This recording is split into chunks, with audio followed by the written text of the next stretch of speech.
اور اس کی خوشی کی انتہا نہ رہی۔ اس نے ساری بستی کو بتایا کہ مولا حسین اپنے جگہ سے چل پڑے ہیں، اب وہ میرے مہمان بنیں گے۔ اس نے اپنی بستی کو سجایا، اس نے اپنے گھر کو سجایا، سارے لوگوں نے اپنے گھروں کو سجایا کہ مولا حسین ہماری بستی میں تشریف لا رہے ہیں۔ شیری نے بھی اپنے گھروں کو سجایا کہ مولا حسین اپنے خاندان کے ساتھ تشریف لا رہے ہیں، کیونکہ شیری نے یہ بھی سنا تھا کہ مولا حسین اکیلے نہیں، بلکہ ان کے ساتھ ان کی بیویاں بھی ہیں، ان کے بھائی بھی ہیں، ان کے بیٹے بھی ہیں۔ تمام خاندان اکٹھا ہو کر مدینے سے چلا تھا۔ دن گزرتے گئے، مولا حسین ابھی تک تشریف نہیں لائے تھے۔ شیری پریشان ہونے لگی۔ وہ روز اپنے گھر کے دروازے پر کھڑی ہوتی، انتظار کرتی، اور سارا دن انتظار کرنے کے بعد رات ہوتے ہی اپنے گھر کے اندر چلی جاتی کہ مولا آج پھر نہیں آئے۔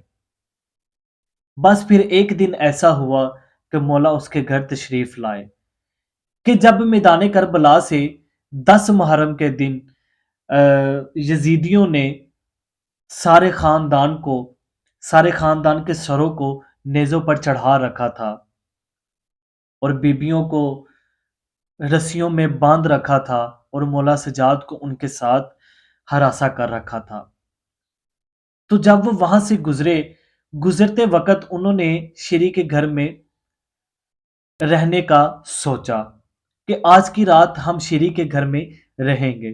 مولا کا وعدہ تھا، پورا کیسے نہ ہوتا۔ مولا نے اس کے گھر مہمان بننے کا وعدہ کیا تھا، اور مولا نے شیری سے یہ بھی کہا تھا کہ شیری، میں تم سے وعدہ تو کرتا ہوں کہ میں تمہارے گھر آؤں گا، لیکن یہ نہ ہو کہ تم مجھے پہچانو نہ۔ شیری نے آگے سے کہا کہ مولا یہ کیسے ہو سکتا ہے کہ آپ میرے گھر آئیں گے اور میں آپ کو پہچانوں گی نہیں۔ اور جب اس دن مولا گھر پہنچے، یزیدی شیری کے گھر پہنچے اور کہنے لگے کہ شیری، ہم تمہارے گھر ایک رات گزارنا چاہتے ہیں، کیا تم ہمیں اجازت دو گی؟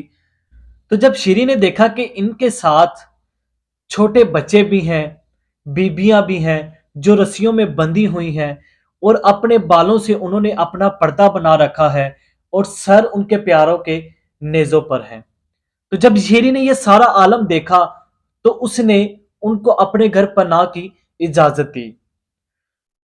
اور جب فوجی ان کو لے کر گھر کے اندر داخل ہوئے تو بیویاں ایک سائیڈ پر دیوار کے ساتھ لگ کر بیٹھ گئیں۔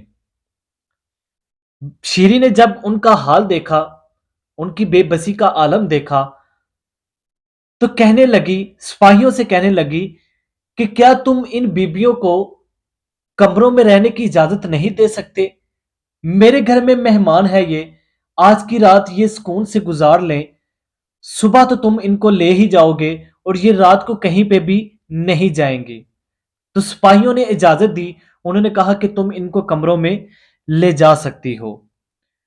تو شیری نے ان بیبیوں کو اٹھایا اور کمروں کے اندر لے گئی اور کہا کہ تم یہاں پر آرام کر سکتی ہو۔ شیری ابھی اتنا کہہ کر واپس مڑی ہی تھی کہ ایک بی بی نے شیری کو آواز دی اور کہنے لگی، شیری میرا ایک کام کرو گی؟ تو شیری نے کہا کہ بولو، اگر ممکن ہو سکا تو میں تمہارا کام لازمی کروں گی۔ اس نے کہا کہ یہ جو باہر سر ہے نیزوں کے اوپر، یہ ہمارے پیاروں کے سر ہیں، ان میں کوئی ہمارا باپ ہے، کوئی بیٹا ہے، کوئی بھائی ہے، کیا تم ان سے کہہ کر یہ سر ایک رات کے لیے ہمیں لے کر دے سکتی ہو؟ کیونکہ تمہارا گھر ہے، وہ تمہاری بات ضرور مان لیں گے۔ شیری نے کہا ٹھیک ہے، میں بات کرتی ہوں، اگر تو وہ دیں گے تو میں تمہیں لا کر تمہارے پیاروں کے سر تمہیں لا کر دے دوں گی۔ شیری نے جا کے سپاہیوں سے بات کی تو انہوں نے اجازت دے دی، انہوں نے کہا کہ تم سروں کو لے جا سکتی ہو اور انہیں دے دو۔ جب شیری نے سپاہیوں سے کہا، غلاموں سے کہا کہ ان سروں کو اٹھاؤ اور اٹھا کر ان بیبیوں کو دے دو، اور شیری خود بھی ساتھ چلی۔ جب انہوں نے سر ان کے حوالے کیے تو شیری سروں کو پکڑا کر واپس مڑنے ہی لگی تھی، تو پھر سے بی بی نے آواز دی اور کہا، شیری ایک درخواست اور کرنا چاہتی ہوں، یہ تو تمہارا گھر ہے کہ ہمیں جب سے ہمارے پیارے شہید ہوئے ہیں ہمیں ان پر رونے نہیں دیا گیا۔ اگر تم کہو تو ہم رو لیں، ہم تم سے وعدہ کرتے ہیں کہ زیادہ اونچی آواز میں نہیں روئیں گے۔ اگر تم اجازت دو تو ہم انہیں رو لیں۔ شیری نے جب یہ بات سنی تو وہ تڑپ اٹھی اور کہنے لگی تم میرے گھر میں ہو، تم جیسے چاہو ان کو رو سکتی ہو۔ ابھی شیری اتنا کہہ کے واپس مڑی ہی تھی، چند قدم چلی تھی کہ پیچھے سے بی بی کی آواز آئی کہ ہائے میرا حسین۔ شیری اسی ٹائم واپس مڑی اور کہنے لگی دیکھو بی بی، میں نے تمہیں رونے کی اجازت تو دی ہے، لیکن تم یہ نام لے کر نہیں رو سکتی، اب دوبارہ اس نام سے مت رونا، کیونکہ مولا حسین میرے مولا ہے اور وہ کافی دیر سے اپنے گھر سے چلے ہوئے ہیں لیکن ابھی تک میرے مہمان نہیں بنے۔ انہوں نے میرے مہمان بننا ہے اور مجھے بے چینی ہوتی ہے جب تم یہ نام لیتی ہو۔ اگر تمہارے مقتول کا کوئی بھائی ہے تو تم اس کے نام سے اس کو رو سکتی ہو، لیکن اب یہ نام نہ لینا۔ اب اتنا کہہ کر شیری واپس مڑی ہی تھی کہ پھر سے آواز آئی کہ ہائے میرے عباس کا بھائی۔ شیری نے کہا کہ بی بی ان ناموں سے نہ رو، کیونکہ یہ میرے مہمان بننے والے ہیں، یہ میرے مولا حسین کے گھر کے نام ہیں، مجھے پریشانی ہوتی ہے، تم کسی اور نام سے رو لو۔ ابھی شیری نے اتنا کہا ہی تھا کہ پھر سے آواز آئی ہائے میرے اکبر کا بابا۔ شیری کہنے لگی کہ دیکھو میں نے تمہیں رونے کی اجازت دی ہے، لیکن تم سارے نام میرے مولا کے گھر کے لے رہی ہو۔ آخر تم ہو کون، کہاں سے آئی ہو، تمہارے ساتھ ہوا کیا ہے، تمہارے ساتھ کیا سانیہ پیش آیا ہے؟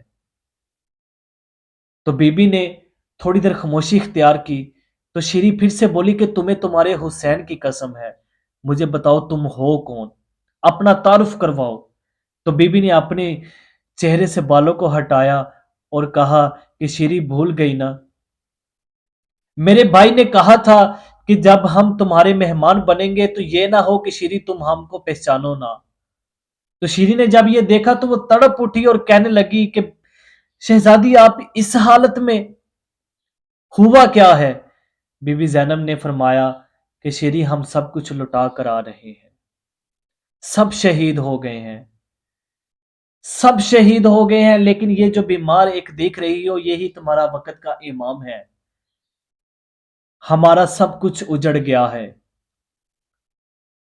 تو بی بی نے کہا کہ شیری تم اپنے مولا سے ملنا چاہتی ہو، تو وہ جو نیزے پر سب سے اونچا سر ہے وہ تمہارے مولا ہے، وہ میرا بھائی حسین ہے، تمہارا مولا حسین ہے۔ تو بی بی تڑپتی ہوئی کبھی یہاں گرتی ہے کبھی وہاں گرتی ہے، روتی چلاتی مولا حسین کے سر مبارک کے پاس پہنچی اور کہا کہ مولا کیا مہمان بنے ہیں، کیا وعدہ پورا کیا ہے کہ اس حال میں آپ میرے مہمان بنے ہیں؟